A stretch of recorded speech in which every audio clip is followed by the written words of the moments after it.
Hello everyone and welcome back to another episode of the History Desk. First off, I'd like to apologize for how long of a hiatus the show had to take between episodes. As talked about previously, I'm currently getting my master's degree in history, and the volume of schoolwork these past few weeks left little time for anything else. But I'm back and ready to get back to our historical discussions. Sean, this one's for you. Thanks for the encouragement to get back at it. When we began our series on the American War of Independence, we discussed that much was going on at the same time between the military and political spheres. We have covered the battles of Lexington and Concord, the Boston Campaign, and the invasion of Quebec by colonial forces. While these military conflicts were going on, the Second Continental Congress was not sitting idly by. Well, maybe in the opinion of John Adams, it was, but he never moved fast enough for his liking anyway. In this episode, we will cover the goings-on of the Congress, which would lead to the Declaration of Independence, touching on both the First and Second Continental Congress. So let's get started and see how the colonies went from wanting their rights restored as Englishmen to wanting independence. As we have previously discussed in an earlier episode, there were already many in the colonies who started to believe Parliament's authority in the colonies were in question following the intolerable acts passed in 1774. Many saw these acts as violations of the British Constitution and a threat to the liberties of all colonists in British America. Because of the First Continental Congress convened in Philadelphia in September of 1774 to respond, this meeting of Congress organized a boycott of almost all British goods and petitioned the king to repeal the acts. This measure was unsuccessful. The boycott was limited success, but the goods people in the colonies required still had to be purchased, and the Congress could not force every person to follow this plan of boycotting British goods. The petition fell on deaf ears in Parliament, with the King and his Prime Minister Lord North were determined to enforce the supremacy of Parliament on the colonies of British America. Some of these acts were repealed, but not immediately. As fighting broke out in Lexington and Concord in April of 1775, many or even most colonists still hoped for reconciliation between Great Britain. The Second Continental Congress convened in Pennsylvania State House in Philadelphia in May of 1775. Some of the delegates in attendance hoped for independence, but none yet advocated declaring it. The tone of many colonists was that Parliament no longer had any power over them, but they still professed their loyalty to King George and hoped he would intercede on their behalf. They would be disappointed in late 1775 after sending the second petition in July, even after they had approved the invasion of Canadian territory, to King and Parliament to attempt reconciliation and avoid war. King George issued the Proclamation of Rebellion, and it was read before Parliament on October 26. The proclamation was in direct response to the Battle of Bunker Hill and was issued in August of 1775. It declared that the colonies in a state of open rebellion and directed officials of the empire to use all their powers to withstand and suppress this rebellion. It would also encourage subjects in the empire, including those in Britain, to report any carrying treasonous correspondence with the rebels, so they could be punished. It declared the crown would also accept friendly offers of foreign assistance to suppress the rebellion, opening the door for foreign mercenaries to be used in the war. A small pro-American section of Parliament warned the proclamation was driving the colonists towards independence. Thomas Paine's famous pamphlet, Common Sense, was published in January of 1776, just as it started to become clear that reconciliation was no longer an option. Paine himself had only recently arrived in the colonies from England, but he argued in favor of colonial independence and advocated for an organized republic as the alternative to monarchy and hereditary rule. Common Sense would make a persuasive and impassioned cause for independence, which until now had been given serious consideration by many colonists in colonial America. Paine also connected independence with Protestant beliefs as a means to present a very American political identity, thereby starting a public debate on independence where many had not dared openly discuss. Public support for separation from Great Britain grew increasingly after its publication. Though even with all that had happened, some colonists still held out hope for reconciliation but further events in the early period of 1776 would strengthen the call for independence.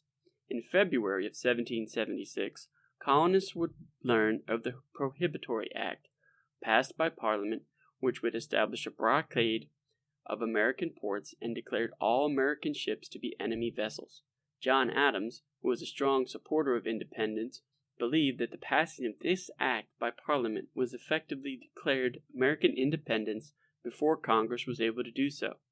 Support for independence grew even more when the news that King George had hired German mercenaries to ship to the colonies to be used against his subjects there.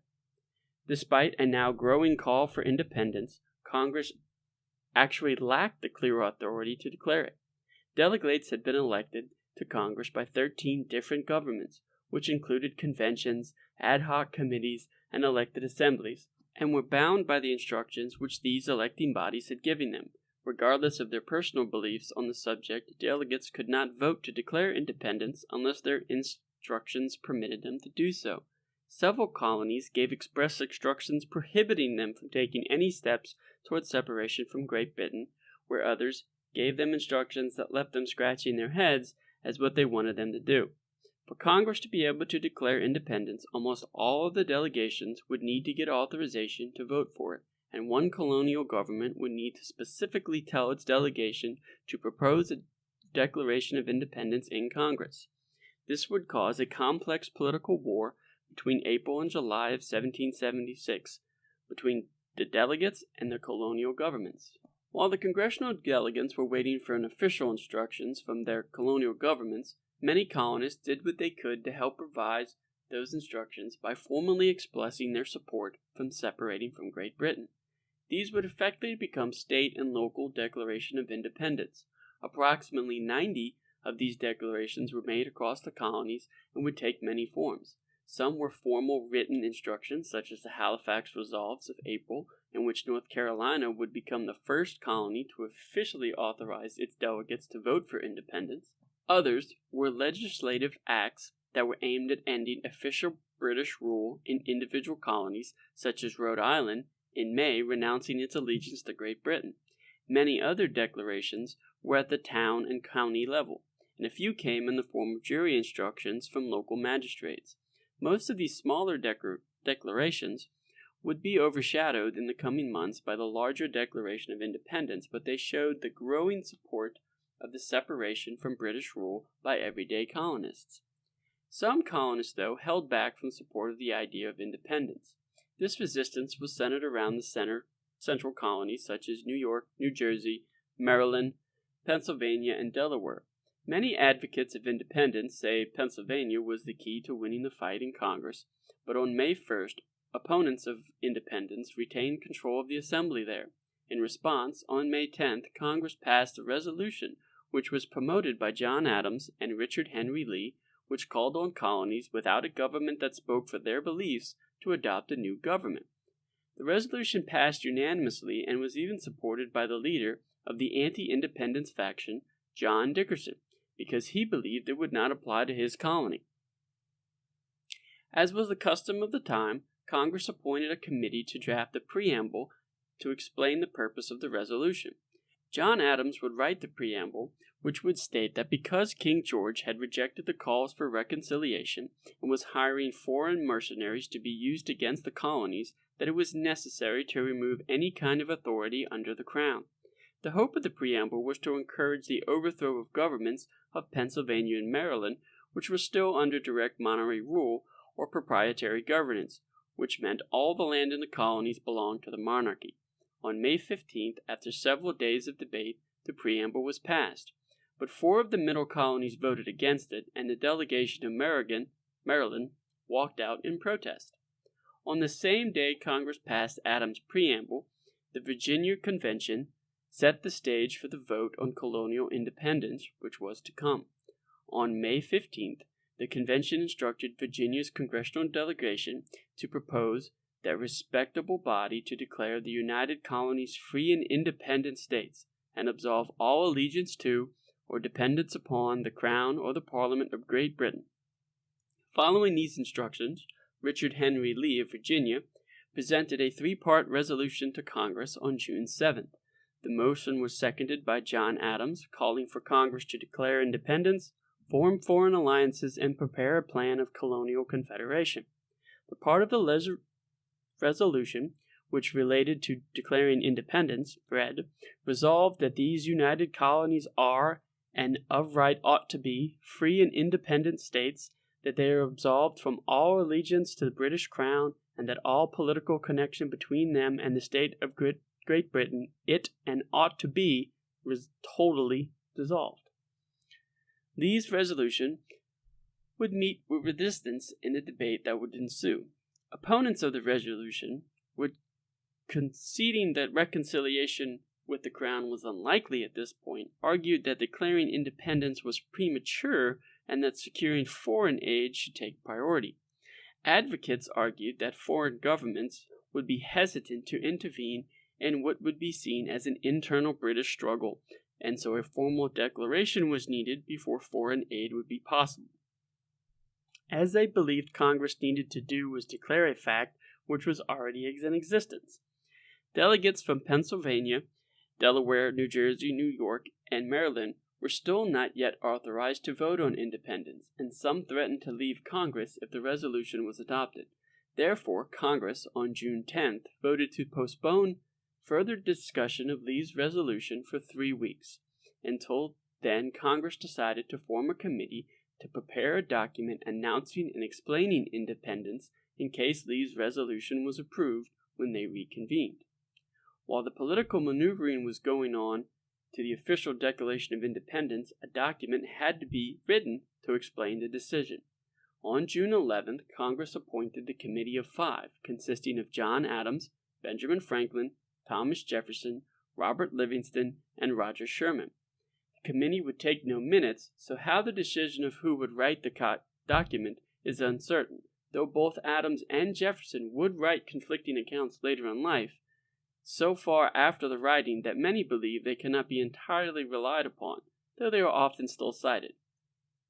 What is known is that the general outline of the document was discussed, and Jefferson was chosen to write the first draft. The committee and Jefferson himself thought it should have been Adams to write it. But Adams persuaded them Jefferson was the better man for the job, and he would consult him personally. There are some accounts that Jefferson was nervous about writing it, and it was not until after Adams had given him a few drinks to calm his nerves did he agree to write it. Considering the busy nature of the schedule of Congress, Jefferson most likely had little time to write over the next 17 days, and he most likely wrote the draft quickly. He would then have consulted the other members of the committee. They would make changes, and then he would produce another copy incorporating these changes. The committee presented the copy to Congress on June 28th, and it was titled A Declaration by the Representatives of the United States of America in General Congress Assembled. Away from the writing committee, support for the Congressional Declaration of Independence was consolidating in the final weeks of June 1776. On June 14th, the Assembly in Connecticut gave instructions to its delegates to propose independence. The following day, New Hampshire and Delaware authorized their delegations to declare independence as well. In Pennsylvania, political struggles came to an end with the dissolution of the Colonial Assembly, and a new conference of committees under Thomas McKean authorized Pennsylvania delegates to declare independence on June 18th. The Provincial Congress of New Jersey had been governing the colonies since January, and they resolved on June 15th that Royal Governor William Franklin was an enemy to the liberties of this country and had him arrested. On June 21st, they chose new delegates to Congress and empowered them to join in the Declaration of Independence. Only Maryland and New York had yet to authorize independence towards the end of June. Maryland's delegates had walked out of the adoption of Adams' preamble on May 15th and had sent to the Annapolis Convention for instructions. On May 20th, the convention rejected the preamble and instructed them to remain against independence. Samuel Chase traveled to Maryland and with local resolutions in favor of independence was able to get the convention to change its mind on June 28th. Only New York's delegates were unable to get revised instructions. When the resolution was brought to the floor on June 8th, the New York Provincial Congress had been told the delegates to wait, but on June 30th, the Provincial Congress evacuated New York as British forces approached and would not reconvene until July 10th. This meant that New York delegates could not be authorized to declare independence or even vote on it until after the decision was made. Congress spent June 29th and 30th methodically editing Jefferson's document, shortening it by a fourth, removing unnecessary wording, and improving the sentence structure. They would remove Jefferson's assertion that King George III had forced slavery onto the colonies in an attempt to moderate the document and appease the colonies of South Carolina and Georgia who had significant involvement in the slave trade. Later, Jefferson would write that it was not only the southern colonies that wanted the portion removed, but also many of the northern colonies as well. He gave the reason in his autobiography that though they did not have many slaves themselves, they were instrumental in moving them to others. After the revisions were finished, Jefferson would say his draft had been mangled, but the declaration which was produced was an inspiring document. Congress tabled the draft on Monday, July 1st, and resumed debate on Lee's independence proposal. John Dickerson made a last effort to delay, arguing again that Congress should not declare independence without first securing foreign alliances and finalizing the Articles of Confederation. John Adams once again gave the speech in reply to Dickerson, restating the need for immediate declaration. A vote was taken after a long day of speeches, which each colony casting a single vote as always. The delegation for each colony numbered from 2 to 7 members, and each delegation would vote amongst themselves to determine the colony's vote. Pennsylvania and South Carolina voted against independence, with New York's delegation abstaining, still lacking permission to vote on independence. Delaware cast no vote because its delegation was split between Thomas McKean, who had voted yes, and George Read, who voted no. The remaining 9 delegations voted for independence, which meant the resolution had been approved by the Committee of the Whole, and the next step was for the resolution to be voted upon by Congress itself. Edward Rutledge of South Carolina was opposed to Lee's resolution, but desirous of unanimity, he moved to have the vote postponed until the following day. On July 2nd, South Carolina reversed its position and voted for independence. In the Pennsylvania delegation, Dickerson and Robert Morris abstained, allowing the delegation to vote 3-2 in favor of independence. The tie in the Delaware delegation was broken by the timely arrival of Caesar Rodney, who voted for independence. The New York delegation once again abstained because they were still not authorized to vote on independence, but they were allowed to do so a week later. The resolution on independence was adopted with 12 affirmative votes and 1 abstention, and the colonies formally severed political ties with Great Britain. John Adams believed that July 2nd would become a great American holiday. He believed the vote for independence would be commemorated, but he did not foresee the Americans would instead celebrate Independence Day when the announcement of the act was finalized. After the vote and the revisions to the document were completed, the wording of the document was approved on July 4th, 1776, and was sent to the printer for publication.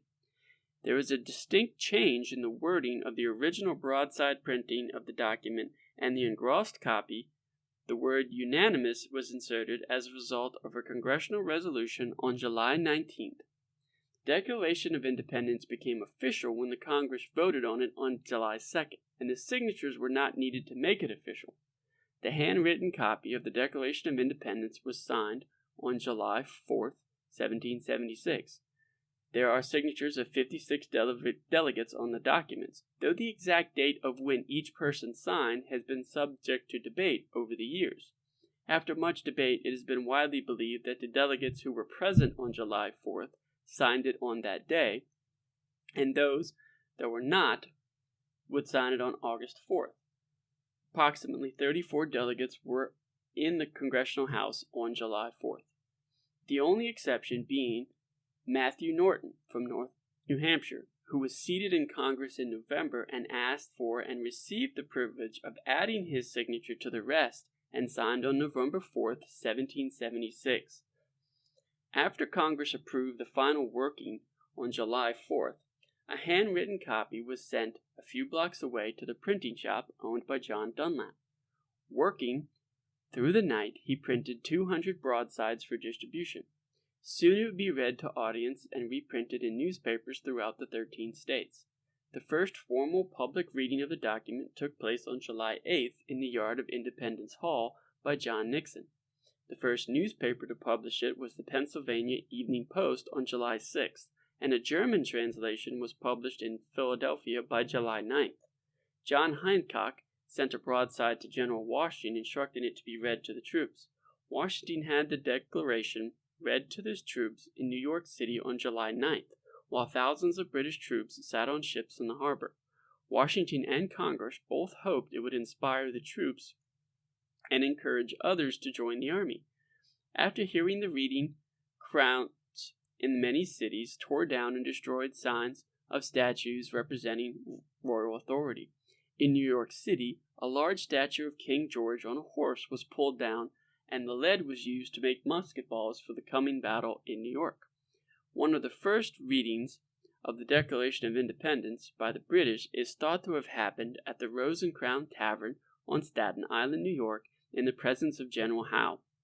British officials in the colonies sent copies of the Declaration back to Great Britain.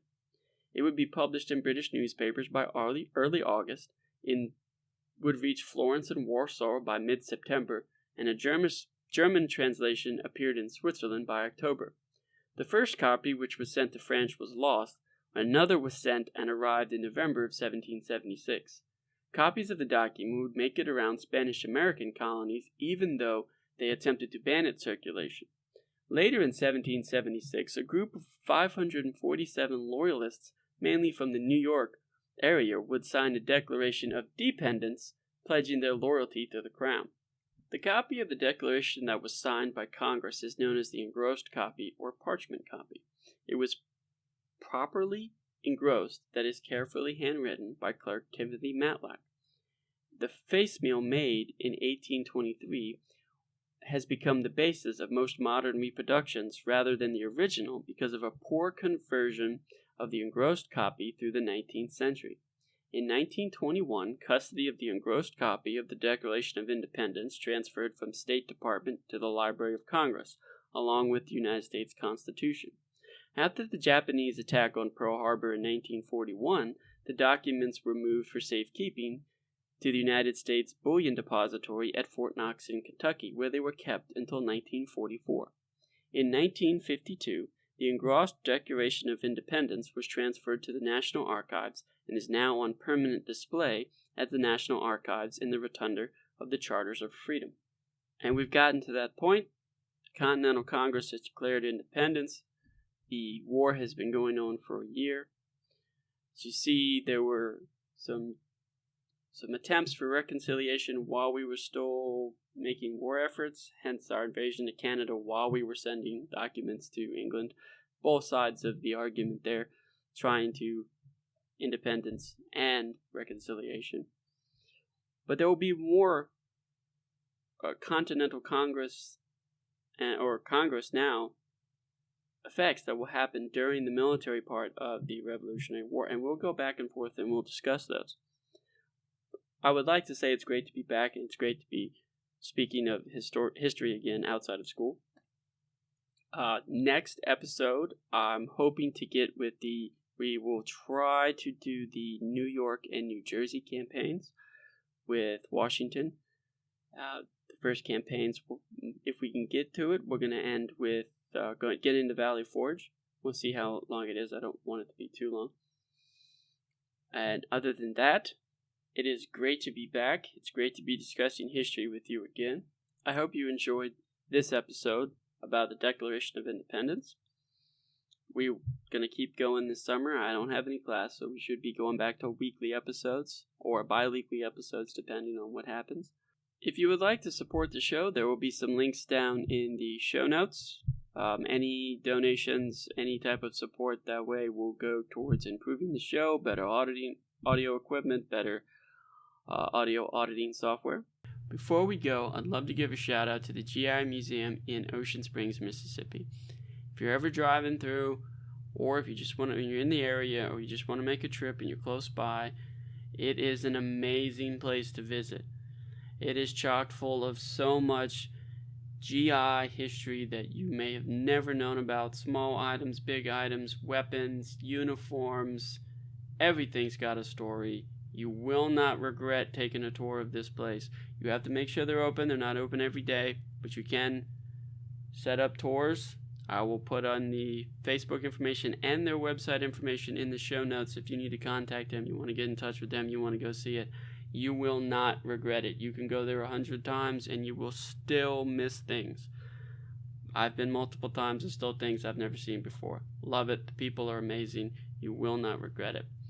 Until next time, though, guys, as always, never quit reading, never quit learning, study your history, have fun, and I'll see you next time.